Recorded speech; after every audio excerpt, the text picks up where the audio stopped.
Alright, welcome to this weekly, or whatever it is, update on the R7. There's a couple of small jobs I want to do today, which includes the fitment of a 15-tooth sprocket. This is a 525 width, so it's just taking me down a tooth on the front. I'm not changing anything else of the gearing just yet. I want to see how this feels. I'm trying it out at Road America, just to see if that will help me accelerate. Well, it should help me accelerate quicker, and we'll see how it does on the longer straights up at Road America. And then I've got my side switch stand that I can try. I've soldered this up to the plug that's going to match, because if you remember, I made a bypass plug. So I'm going to try that out, and then I may end up fitting this back on the bike. This is just the protector that fits in there. I did see on I was watching the Yoshimura race bike that is it Ari did a video on, and they still had this in place, and I kind of understand the mentality. If the chain snaps, you kind of might add some protection against the engine cases. So I'll see how I feel about putting that back in without the front casing. So they had this in there and some screws with some big washers, I think, to keep that in place. Anyway, we shall see. So to do this, obviously if we change, this is a 16 tooth, and if we go down to a 15 tooth, we'll actually be changing the what's the word? The wheelbase of the bike, because we'll have to move the rear wheel back just a little bit to take up the slack of going down a tooth on the front, and that's going to give us. Doing so will, in theory, stabilize the bike a little bit, because we're moving the wheel back. That keeps the bike a bit more stable. In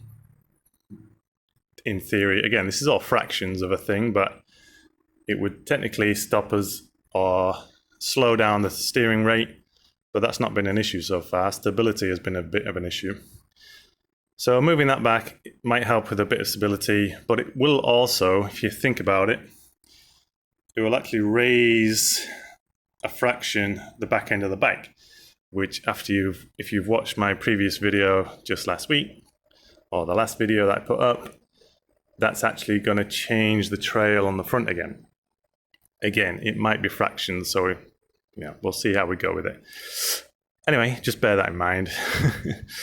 Because, and the reason it'll do that is because we go in, this swing arm is angled very, very slightly downwards. So if we push the rear wheel back, it's effectively pushing it down as well. And if this goes down, it lifts the bike up.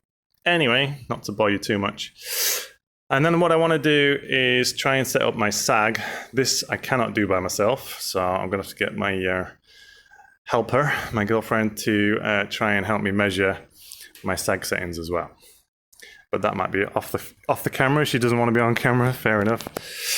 So those are the jobs for today, and I will catch you up in a moment. The first thing I'm going to do is tap off the location tab on here and try and get this nut loose whilst chain and everything and the wheel is still in place. All right, so we got the rear wheel out completely. It's a good idea because I want to give a good old clean out of the swing arm. Give the rear wheel a good old wipe down.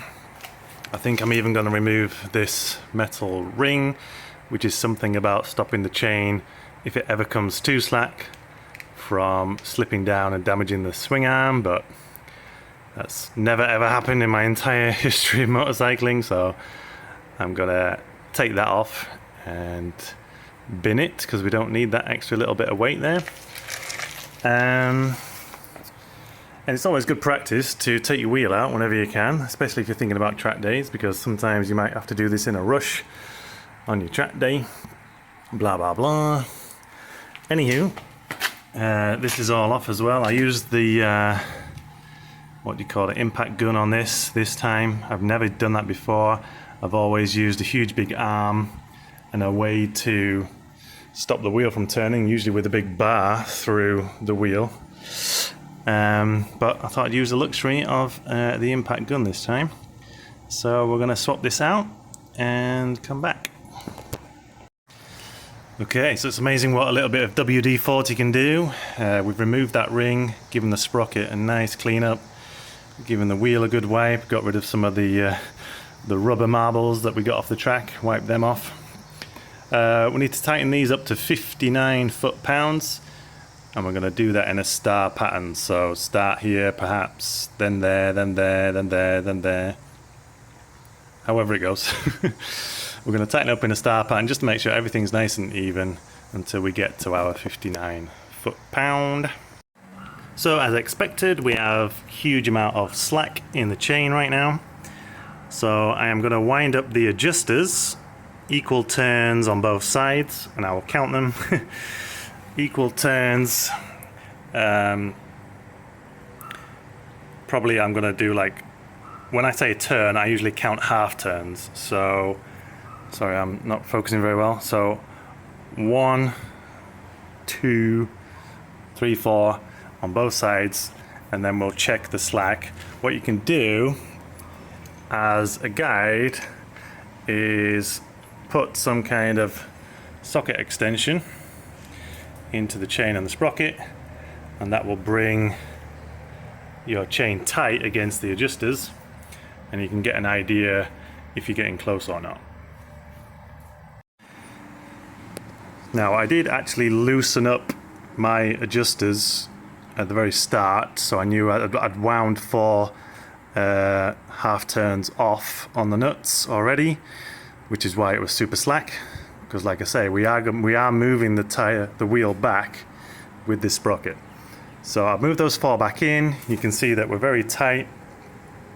So we'll do 2 turns back off and see what that looks like. Okay, so we got there eventually. Took a few attempts at adjustments here on both sides just to get it right. I've eyeballed it. What I do want to get, finally, I want to buy one of those, maybe a laser tool that shows me how well the sprocket's aligned to the front. So I might go and order that just now. The front's all in, tightened down, the tabs are knocked back in to stop it spinning out by accident.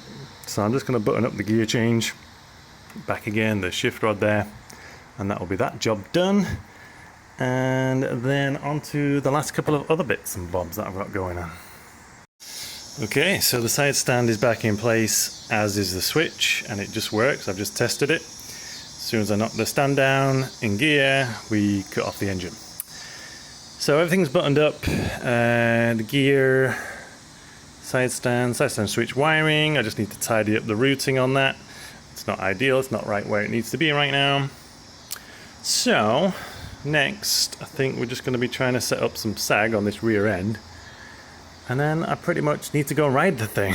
Need to go and get out there and have a bit of fun just on the street for the moment. And have some fun. And yeah. I'm all sweaty and horrible. So time for a shower. So I just got back from a quick ride, literally 15 minutes ride out. And feedback so far is I need to, what I tried here was, not that I really needed it, but I thought I'd try it. The gap here is bigger than stock, which means that your fingers are right on the tip to give even more leverage for the brake, so you can brake even harder, especially with 1 or 2 fingers. But it's just a little bit too far that way. So I probably need to half that gap. The angles of the clip-ons, I might get used to it, but I can feel it, it feels wide. Obviously it will do compared to how it was, but I just don't know if it feels comfortable, and whether I'd be better to maybe go half the increment, whatever I've done from stock. I'll bring it half that back and we'll just see how that feels. But as you can see, I christened some new sliders, so it doesn't feel too bad. I was running lower pressures. Yeah, it feels good. You know, I can't obviously tell really anything. Can't really tell much when we get compared to a track day. I do need to lower the gear lever a touch just to match up with my feet again. I could feel the lower gearing on my usual ride. I was revving out into certain corners, so I can obviously feel that that's working. Whether it's good or not for Road America, we'll find out. But yeah, it felt good. Again, I can't give too much feedback on the suspension changes just yet. It felt good. I was braking, letting off the brakes, and throwing it into the corner, so that felt fine. So fingers crossed, we've made those improvements and we'll have fun at the next track day. So yeah, I don't know if that's probably going to be the end for this video. I think I've rambled on long enough for this video. I'm just going to do those tweaks and I'll catch you back up. Oh, I did get my chain alignment tool. 1 second. Obviously this will be very hard to get across on camera. I just twist the phone up this way. So I feel like I'm pretty good. Might not be absolutely perfect, but we're pretty good on the chain alignment. I think my chain might be a touch slack.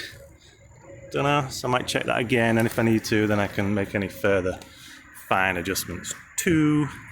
So that's just the Motion Pro tool. And I prefer anything that's manual, doesn't require a battery, because you never know when you most need it, your battery's gonna die, isn't it? Let's be honest.